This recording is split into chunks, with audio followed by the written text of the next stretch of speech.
What's up, you guys, and welcome to another episode of Dark Sage's Interlude. I'm your host, Jason Dark Sage, and this is the show where I basically tell you guys about some of my niches and the stuff that I just want to talk about that I cannot fit within the best hip-hop show on the platform beyond beats and culture itself. But before we actually get into today's video, make sure you like the video and hit the subscribe button if you want more hip-hop content like this in your feed. But with all that being said, you already saw the title, you already saw the thumbnail.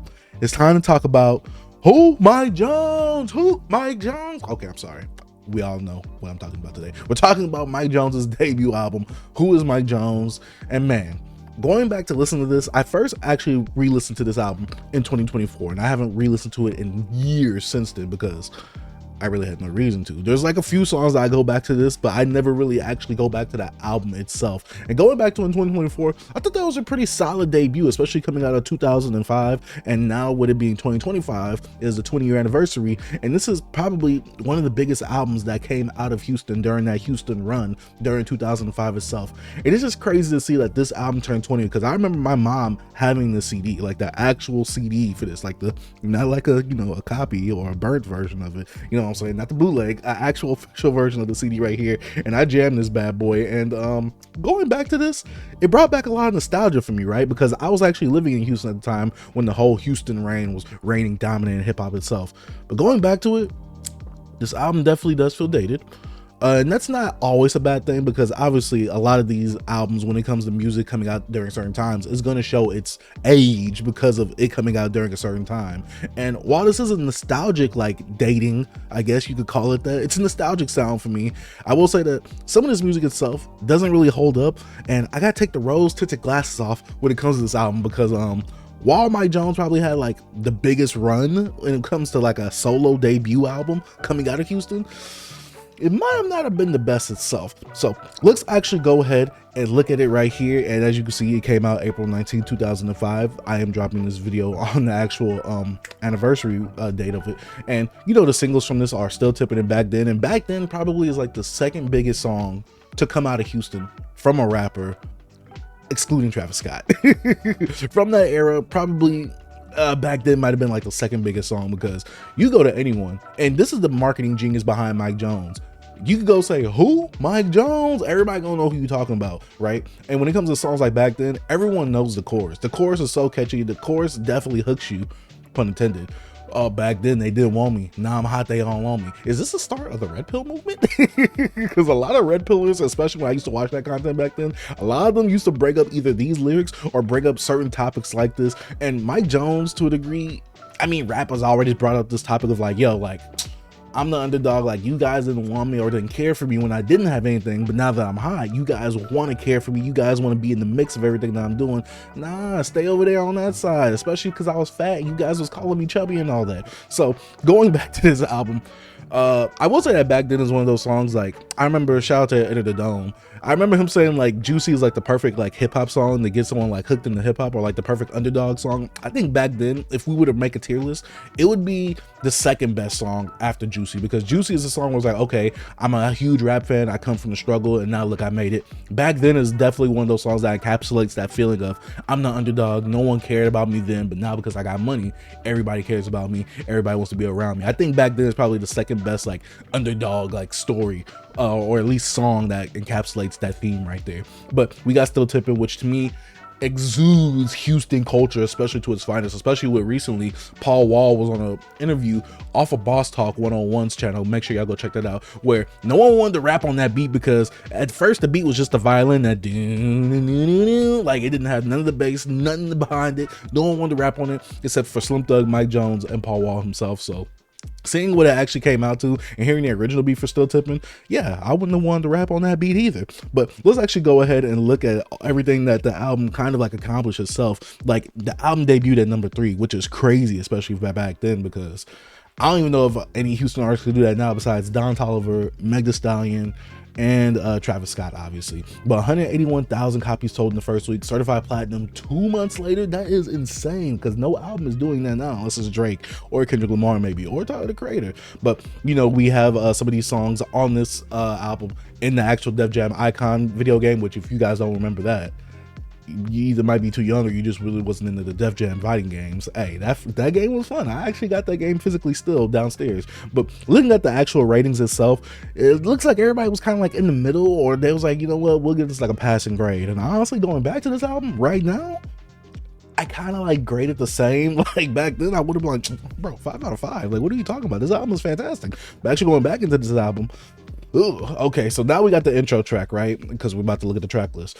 We got the intro track. Cool. He introduces himself, you know, who is Mike Jones. Then we get Back Then. Perfect intro to the actual album itself. Back then, they didn't want me. Now I'm hot. They don't want me. This definitely sets the tone for the rest of the album, especially for who Mike Jones is and like what he's been through struggle wise, and no one cared for him when he was fat and broke, but now that he's fat and rich, hey, everybody wants to be up on him. You get what I'm saying? Then we got the next song, Flossin', featuring Big Mo, with a phenomenal hook. I love that hook. And he's basically just talking about, you know, all the cool stuff that he got that he could flex. And it's a really smooth track. When I was younger, I thought that this was a ladies track. Just going back to it now, Jesus.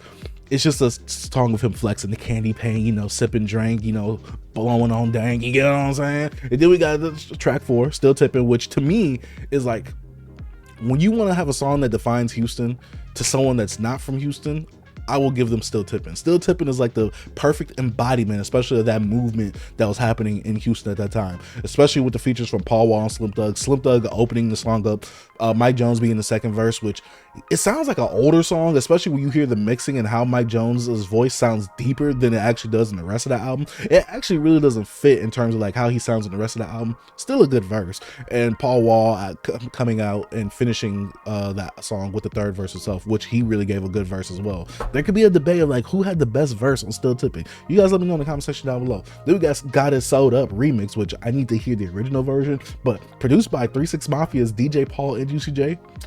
Literally the best beat on the album. I'm not gonna lie to y'all. I could be biased because I do like 3 6 Mafia, but this is literally the best beat, especially with what DJ Paul and Juicy J actually gave Mike Jones for this. And then we got Scandalous H Words featuring Lil Brand, and I really like Lil Brand's hook on this as well. I love it when they do that little singing thing where it's like not super singy, but they kind of like singing, like harmonizing. You get what I'm saying? And to me, this is where the actual run of the album stops right here. So from Back Then to Scandalous H Words is a nice solid run, and honestly, you could stop the album right there because a lot of the rest of the album, it kind of gets like redundant for what it is, especially with Mike Jones not having a lot of different subject matter. Mike Jones not really using a whole bunch of different flows. What really carries Mike Jones is his charisma, you know, his energy, and also him always repeating like some of his bars that he just said, like he has to repeat it like you didn't just hear it. You get what I'm saying? And so, you know, you get a song like Screw That, cool. Turn Lane, cool. These are like songs that help embody like the Houston sound, but doesn't really give you a look into Mike Jones's world. It gives you more of a look into Houston and what a Houston rapper is like, rather than who is Mike Jones himself. Lost Patrolling, obviously we know what that's about.